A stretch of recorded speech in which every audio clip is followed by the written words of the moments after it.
Nagsasagawa na ang Catholic Bishops' Conference of the Philippines ng sarili nilang investigasyon sa paring nagtangka umanong makipagtalik sa isang minor de edad na babae sa Marikina.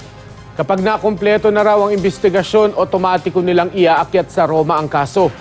Hindi naman daw sila nakikialam sa investigasyon ng pulisya. Makibalita tayo kay Trisha Zafra.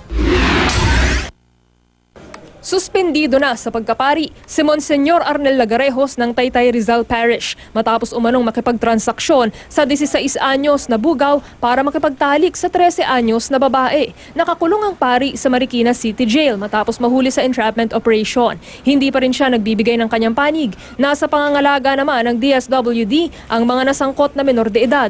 Ang pamilya ng biktima tumangging magbigay ng pahayag sa media. Habang nag-iimbestiga ang pulisya sa reklamong human trafficking laban sa pari, mag-iimbestiga na rin ang Catholic Bishops' Conference of the Philippines. Ang kaso, hawak ni Archbishop Emeritus Oscar Cruz. Kapag ang simbahan nakita na talagang merong pagkakamali at saka talagang dapat parusahan yung pari, pinapadala sa Roma. Ang parusa ng simbahan yung pagkapari mo, pagka-estadong pari mo ay alisin sa iyo.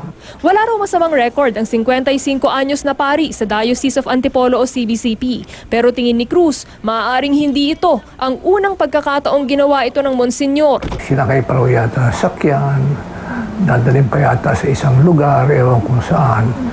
Parang sanay na. Pero hindi pa ako nagpapasya. Kaisipan ko lamang yun. Ayoko namang Ang naisip ko lamang, kung ito'y totoo at mapatunayan totoo itong kaso, buhay pa si Judas sa simbahan.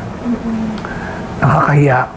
Aabangan ng Marikina Police ang desisyon ng piskalya kung sasampahan ng kaso sa korte ang pari at kung pwede ba itong magpiyansa. Pero sabi ng CBCP, kahit makapagpiyansa ang pari, bawal na muna siyang magmisa sa publiko hanggat may nakasampang kaso. Kahit hindi rin daw magsalita sila Garejos sa investigasyon ng simbahan, uusad pa rin ito basta may testigo.